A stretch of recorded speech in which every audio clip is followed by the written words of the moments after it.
You know, these are Air Force, Navy, military documents that actually lay this out. It's their own words, not our words. You know, Doctor, what you're saying to me is scary. I mean, it's as simple as that. Yeah, it is. I mean, you're talking about something that can be done with mind control, to where you can affect people's minds and they don't even know it. That's correct. And this is masses of people. Right. They can do it at a level where you could be walking down the street and you could get infiltrated with these sound waves and you wouldn't even know that they were hitting you. That's right. And there's two different ways. One would be transferring voice information, and the other would be just affecting you on an emotional level, which is much simpler, which is easily accomplished by HAARP.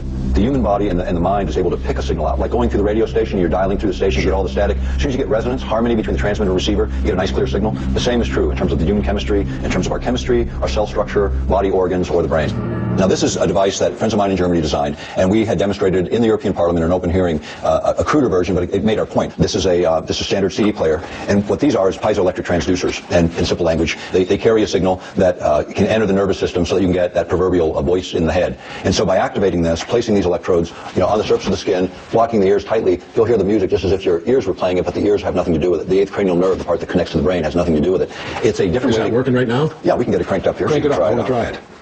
So in other words, I can touch this to my neck and hear it without my ears hearing it, and no one else in the room will hear it. That is correct. I want you to block your ears really tightly so you can't hear it.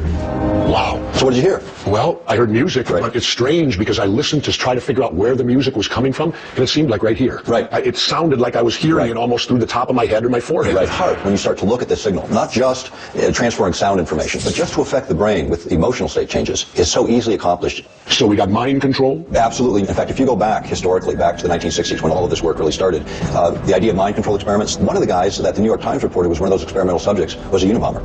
If you remember, he attacked people who were involved in technology. Was that the result of the experiment? It's because the U.S. military admits over 8,000 servicemen alone were used in these experiments. This technology is relatively simple. You can get the components off the shelf. You just have to have the technical knowledge to understand how to dial it in. Just like dialing in that radio station we were talking a while back. In between it's static, but when you get resonance between that transmitter receiver, things start to happen. And in the earth, things start to happen. Where you already have something unstable, you can trigger that earthquake. Terrorists possess technologies that could create earthquakes, volcanic eruptions, modified weather. Terrorists. It's not just about weather modification. These guys can knock aircraft out of the sky. They can disable satellites, knock them literally into neutral, where they can't even work. This is the kind of thing that you can wage war without even knowing the war has been waged. Covert war is not something that's new to this country, but with this technological twist, it throws a whole new flavor on all of it. So in layman's terms, you're almost talking about an invisible death ray? Actually, the guy who originated the death ray concept was a guy named Nikola Tesla. He was the guy that developed an AC current that runs all of our households today. But he had a concept on the death ray that was presented to the government just before World War II. Those papers are cited in Bernard Eastland's patents. This is the death ray. I went into this investigation knowing full well that our military keeps secrets. But in the case of HAARP, they're playing with fire. It's one thing to build a missile defense system. It's another to interfere with nature. We saw how easy it is to move clouds around, to trigger storms, floods, eco-terrorism. And I learned that radio waves really can get inside your head. They got inside mine. Bottom line, I went up to the gates of the HAARP facility, and they wouldn't let me in. An operation that's run by the Navy doesn't shut out a former Navy SEAL unless they've got something to hide. I'm Jesse Ventura.